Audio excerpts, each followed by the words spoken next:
Hola, sé bienvenido a esta primera emisión. A continuación te voy a hablar sobre un tema de geología, el cual se trata de elementos de hidrogeología, que está centrado en los ensayos de permeabilidad. Para definirte bien esto, el ensayo de permeabilidad de un suelo es uno de los estudios geotécnicos más importantes, ya que antes de cualquier construcción se debe determinar qué tan permeable es este. Ahora que ya conoces un poco sobre la definición de la permeabilidad del suelo, de seguro te estarás preguntando, ¿a mí de qué me sirve conocer esto? Bueno, pues si eres un estudiante y te encuentras en esta rama, ya sea de la geología o si no de una rama de la geotecnia que es de la ingeniería civil, pues estos datos te servirían, ya que en un futuro los podrías utilizar. Bueno, así a simples rasgos, la evaluación de los parámetros hidrogeológicos como la permeabilidad, transmisividad, la porosidad, el coeficiente de almacenamiento, etc. es una de las tareas básicas en un estudio hidrogeológico. Estos parámetros son la base del cálculo de drenajes, filtraciones, caudales de bombeo, etc. Cuando se esté haciendo una de estas actividades, se debe de exigir máxima fiabilidad posible porque la determinación de estos parámetros, que en definitiva van a ser los que definen las características de los acuíferos y su capacidad para almacenar y transmitir el agua subterránea. Hay varios tipos de ensayos, pero te vamos a hablar solamente de unos, los cuales serían el ensayo de bombeo, el ensayo de inyección y trazadores. De hecho, también hay pruebas de laboratorio, pero estas no son muy recomendables, ya que pueden carecer un poco de fiabilidad, porque los resultados que llegas a obtener en laboratorio nunca van a ser muy certeros ni confiables sobre el comportamiento del terreno. Y para eso, mejor vamos a hablarte acerca de un poco del ensayo de bombeo mejor. Este es uno de los métodos más confiables y completos para el cálculo de los parámetros hidrogeológicos de un acuífero. Este ensayo consiste en bombear un pozo, en un principio con un caudal constante y posteriormente ir analizando los niveles pisométricos, tanto en el pozo de bombeo y en pisométricos circundantes. Para este ensayo se requiere disponer de un equipo de bombeo que cuente con sus cañerías de descarga. Esto es muy importante. Cosa que no se les debe olvidar, que la bomba cuente con una válvula de retención, ya que una vez detenido el bombeo, la columna de agua tiende a devolverse hacia el pozo y esto provoca una distorsión en los niveles de recuperación medidos. Para que una persona pueda efectuar las medidas del pozo, se coloca un tubo de diámetro pequeño entre el andame y la columna de succión del pozo, que permitirá introducir una sonda eléctrica. Y como mecanismo de regulación de caudales, se recomienda utilizar una válvula corta, la que debe contar con un juego amplio para cubrir un rol sin mayor dificultad. Respecto a los mecanismos de control de caudal, se recomienda utilizar más de uno. Dentro de ellos se dispone un clásico tubo de aforo, que no es más que el tan conocido tubo de Venturi, los que estén relacionados con física o algo parecido. También en el material para hacer este ensayo se necesita un flujómetro y un vertedero. Cabe mencionar que en la prueba de bombeo existen dos tipos, el de régimen permanente y el de régimen transitorio o variable. Pero el ensayo de bombeo de régimen permanente no es más que aquel donde los niveles pisométricos no varían y se interpretan los descensos producidos en el entorno del pozo como consecuencia de un bombeo constante de este mismo. Y ahora, hablando sobre el régimen transitorio variable, que es el otro tipo de prueba de bombeo, es aquel donde se analiza la evolución de los niveles del pozo de bombeo y pozos de observación a lo largo de la prueba. Bien, ahora que ya conocemos un poco sobre los ensayos de bombeo, empezaremos a hablar sobre los ensayos Lefranc, el ensayo Lujon, que son conocidos de diferente forma, ya lo veremos a su modo. Bueno, el ensayo Lefranc, que también se conoce como el ensayo de carga constante o variable, es un método que se emplea para medir la permeabilidad de suelos permeables o semipermeables de tipo angular, situados por debajo del nivel freático y en rocas muy fracturadas. Bueno, este ensayo se mide el caudal de admisión cada 5 minutos, manteniendo en la boca del sondeo el nivel constante durante 45 minutos. Si la admisión es muy alta, se mide por minuto durante 20 minutos y luego cada 5 hasta completar los 45.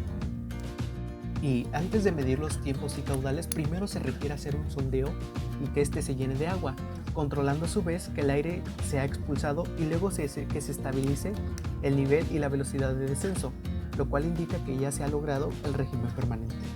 Bueno, esto fue un poco sobre la definición y de lo que trata el ensayo Lefranc, uno de los más conocidos y aplicables. Ahora pasaremos al ensayo Lujan. Este es un ensayo que se efectúa específicamente, o mejor dicho, que se especializa en un terreno rocoso.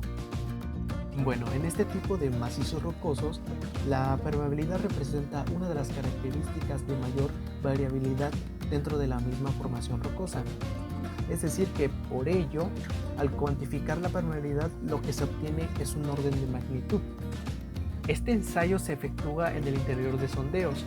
Es un procedimiento muy difundido que sirve para calcular el coeficiente de permeabilidad, del cual hablaremos un poquito más adelante. Bueno, su aplicación es útil para valorar la permeabilidad global de un macizo rocoso. Por ello, se aplica en terrenos poco permeables, como ya lo había mencionado, y cohesivos. Consiste en la medida del volumen de agua que se puede inyectar en un tramo de sondeo, ya sea una longitud X, durante un tiempo y una determinada presión que ha de mantenerse constante. El tramo donde se va a realizar el procedimiento se tiene que aislar mediante un obturador superior, y en el fondo del sondeo va a actuar un obturador inferior. La permeabilidad obtenida se va a expresar en unidades Lujan, LG, abreviándolo. La unidad Lujan vale 1 litro por metro de sondeo por cada minuto, bajo una presión de 10 kilogramos sobre centímetro cuadrado.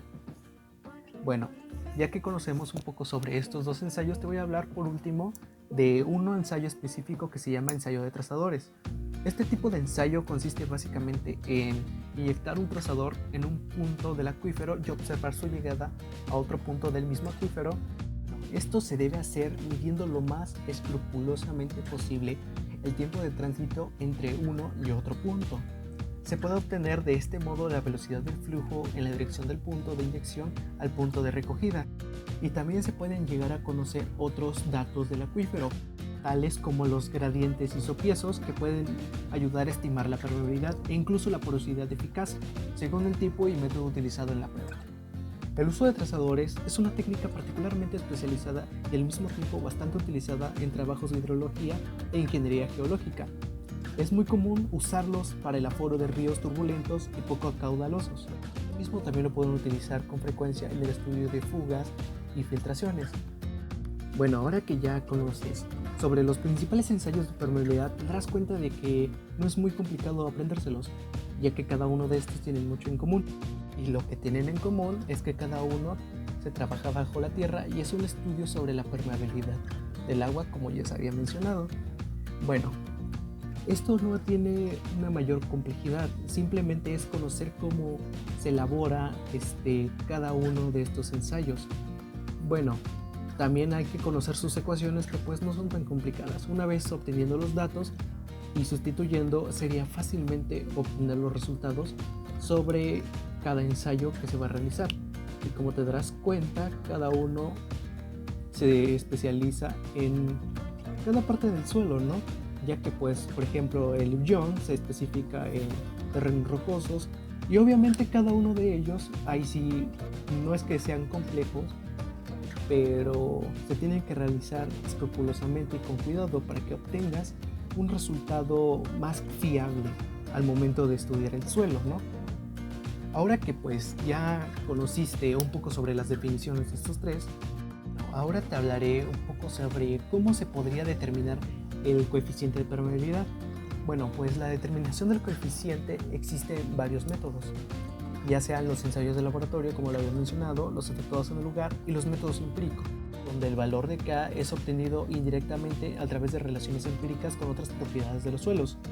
Bueno, y como ya te había enseñado, en el laboratorio existen los parámetros de carga constante y de carga variable, y luego vienen los datos empíricos, que son Allenhausen, Loudon, Tersay, etc.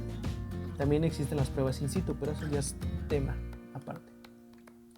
Bueno, los parámetros de carga constante son la cantidad de agua que fluye a través de una muestra de suelo de dimensiones conocidas, en un tiempo determinado también. Los niveles de agua en la entrada y salida del parámetro se pueden mantener constante por medio de compuertas. La pérdida de carga H depende únicamente de la diferencia entre los niveles de agua. El diámetro y lo largo de la muestra pueden ser medidos. El agua a la salida es recogida por una probeta graduada y la cantidad de carga, o sea, un caudal, es medida. Cabe destacar que este parámetro es aplicable en suelos relativamente permeables, que por ejemplo serían los limos, las arenas, las gravas. Bueno, un poco acerca para el cálculo de K, que de seguro te quedaste pensando qué es ese número.